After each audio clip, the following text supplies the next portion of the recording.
Dalam dunia inkubasi, telur adalah objek yang menjadi bahan utamanya. Tetapi yang perlu diketahui, tidak semua telur unggas bisa ditetaskan. Pemilihan telur yang asal-asalan akan meningkatkan resiko kegagalan yang lebih tinggi. Oleh karena itu, sebaiknya Anda mempelajari dulu apa-apa saja yang harus terpenuhi untuk sebuah telur yang layak untuk diinkubasi. Halo sahabat Oker, semangat pagi. Pada video kali ini Aryo akan membagikan tips bagaimana caranya memilih telur yang layak untuk diinkubasi. Telur layak inkubasi setidaknya harus memenuhi 4 kriteria atau persyaratan berikut, yakni fertil, steril, fresh, dan tanpa cacat.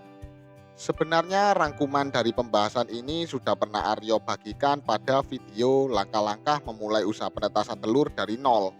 Tapi pada video kali ini Aryo akan membahas lebih lengkapnya.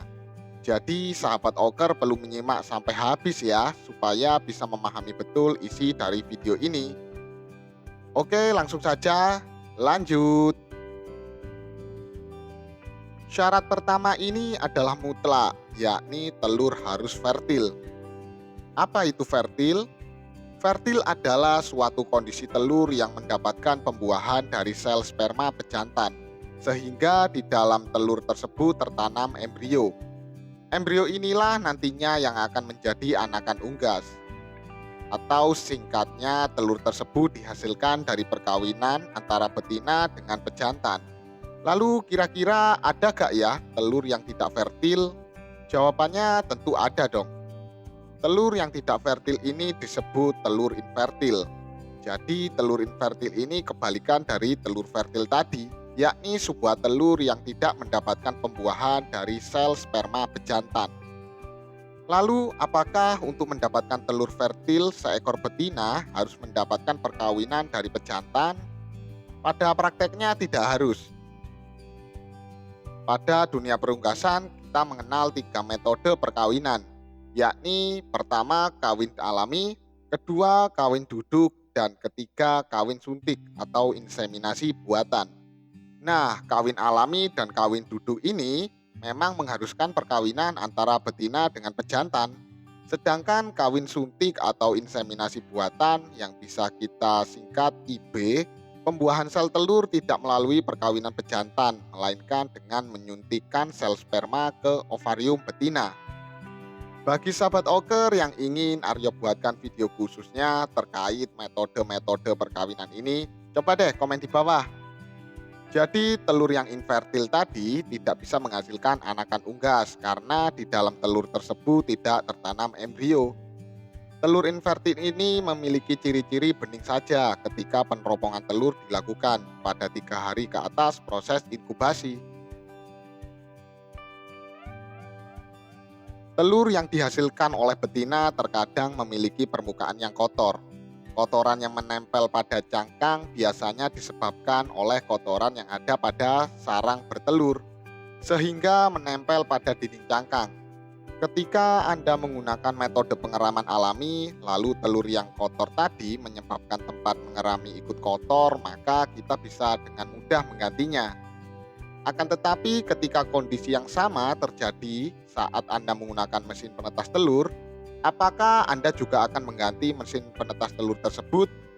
Tentu Aryo rasa tidak, karena akan sangat merepotkan sekali, bukan? Oleh karena itu, telur yang memiliki cangkang yang kotor bisa kita sterilkan terlebih dahulu, yakni dengan mengelap cangkang tersebut dengan kain halus dan air hangat. Kenapa harus air hangat? Air hangat lebih cepat mengangkat kerak atau kotoran yang menempel pada suatu benda daripada air biasa. Selain itu, Anda juga bisa menyemprotkan alkohol dosis 70% untuk membunuh bakteri yang tersisa pada cangkang tersebut. Tujuan lain dilakukan pembersihan atau sterilisasi telur tetas sebelum diinkubasi ialah untuk membunuh bakteri dan mikroorganisme jahat yang mana biasanya bersarang pada kotoran yang menempel pada cangkang telur. Bakteri dan mikroorganisme tersebut bisa saja masuk ke dalam cangkang dan mengganggu perkembangan embrio. Tentunya hal tersebut tidak ingin terjadi, bukan? Yang dimaksud telur dalam keadaan segar adalah penyimpanan telur yang dilakukan tidak boleh terlalu lama. Semakin lama penyimpanan telur akan membuat kualitas embrio semakin menurun. Contoh telur fertil yang berkualitas buruk bisa Anda jumpai di toko atau pasar yang menjual telur ayam kampung atau sejenisnya. Terkadang telur-telur tersebut fertil, akan tetapi kebanyakan berkualitas buruk untuk ditetaskan karena proses penyimpanannya terlalu lama dan sembarangan. Dari peternak ke tengkulak membutuhkan waktu beberapa hari. Dari tengkulak ke toko atau warung juga biasanya membutuhkan waktu beberapa hari juga. Belum lagi dari toko tersebut sebelum ke pembeli juga sudah melalui penyimpanan yang tidak sebentar. Nah, inilah terkadang yang menyebabkan telur fertil tapi embrio tidak bisa berkembang karena penyimpanan telur terlalu lama. Lalu berapa sih waktu maksimal untuk penyimpanan telur tetas tersebut? Untuk mendapatkan jawaban ini, maka kita bisa melakukan observasi langsung terhadap indukan betina yang sedang bertelur. Mereka membutuhkan waktu beberapa hari dari awal bertelur hingga mengerami. Indukan memiliki insting yang luar biasa tajam. Mereka mampu memperkirakan kapan waktu yang tepat untuk telur tersebut dirami, tidak terlalu cepat atau tidak terlalu lambat. Nah, dari sini kita bisa mencontohnya dalam praktek penyimpanan telur tetas yang baik. Biasanya betina akan mengerami telurnya berapapun jumlahnya ketika waktu sudah memasuki hari ke-14 dari awal bertelur. Oleh karena itu, sebaiknya penyimpanan telur fertil Anda tidak boleh melebihi batas waktu tersebut. Semakin singkat penyimpanan telur, maka kualitas embrio bisa semakin baik. Anda bisa atur penyimpanan telur maksimal 5 atau 7 hari. Waktu 5 sampai 7 hari tersebut juga bisa Anda gunakan untuk mengumpulkan telur tersebut sesuai target produksi. Contoh, ketika produksi telur harian Anda 100 butir, maka dalam waktu 7 hari akan terkumpul 700 butir dan bisa dimasukkan secara bersamaan ke dalam mesin penetas telur. Cara ini lebih efektif daripada Anda melakukan proses inkubasi 100 butir tiap harinya. Terakhir, telur tanpa cacat. Artinya kondisi telur sebelum diinkubasi harus dalam keadaan yang utuh sempurna, tanpa ada keretakan atau malah berlubang.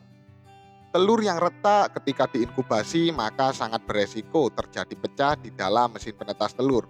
Apabila hal tersebut terjadi, tentu pecahan dari telur tersebut akan menimbulkan bau yang tidak sedap dan bisa membuat telur lainnya ikut kotor. Resiko terburuk lainnya adalah bisa membuat mesin penetas telur yang Anda gunakan tidak steril lagi. Disinilah pentingnya melakukan seleksi telur sebelum memulai proses inkubasi. Selain kondisi cangkang yang tidak boleh retak, ada satu hal lagi yang mungkin bisa jadi bahan pertimbangan untuk memilih telur yang bagus untuk diinkubasi, yakni dari bentuknya. Telur berbentuk lonjong atau oval adalah telur yang baik untuk diinkubasi daripada telur yang berbentuk bulat. Kenapa? Kita ketahui dulu bentuk asli atau alamiah dari sebuah telur ialah lonjong dan bukan bulat. Telur berbentuk bulat merupakan telur yang tidak normal alias bukan bentuk aslinya. Yang mana hal ini disebabkan karena beberapa hal termasuk yang paling besar adalah faktor gen. Biasanya telur berbentuk bulat ini besar kemungkinan akan menghasilkan anakan yang cacat atau tidak sehat. Menurut para ahli, bentuk alamiah dari telur yakni lonjong tadi memang bertujuan untuk memudahkan telur tersebut untuk berhenti menggelinding setelah dikeluarkan dari ovarium betina. Selain itu, bentuk telur yang lonjong tadi lebih banyak menyimpan materi-materi yang dibutuhkan embrio dalam siklus hidupnya sehingga menjadi anakan dan keluar dari dalam cangkang. Oke, keempat syarat tadi bisa Anda terapkan dalam proses penyeleksian telur supaya hasil tetasan yang Anda lakukan lebih maksimal. Yang perlu diingat adalah tidak semua telur unggas bisa untuk ditetaskan, sehingga ketika Anda asal-asalan dalam memilih telur untuk diinkubasi, sangat disayangkan sekali apabila telur yang sebenarnya tidak layak untuk ditetaskan, tetapi layak untuk dikonsumsi pada akhirnya tidak bisa menetas dan tidak bisa dikonsumsi kembali. Bagi sahabat auker yang ingin mendapatkan bimbingan strategi penetasan telur dari KWO Indonesia, Anda bisa kunjungi website kwoindonesia.com dan pilih menu strategi penetasan telur. Karena di sana terdapat ratusan materi yang bisa dipelajari secara gratis seputar penetasan telur. Bagi Anda juga yang bingung mencari mesin penetas telur dengan track record pengguna yang besar dan tentunya free konsultasi setiap saat, maka bisa coba deh mesin penetas telur KWO Indonesia. Selain jaminan garansi, Anda juga mendapatkan akses gratis belajar dari ratusan materi strategi penetasan telur yang tidak akan Anda dapatkan di tempat manapun dan hanya ada di KWO Indonesia. Sekian video Aryo kali ini, semoga sahabat auger bisa mendapatkan manfaat dari konten ini. Terima kasih atas perhatian dan waktunya. Tidak lupa, salam peternak Indonesia luar biasa.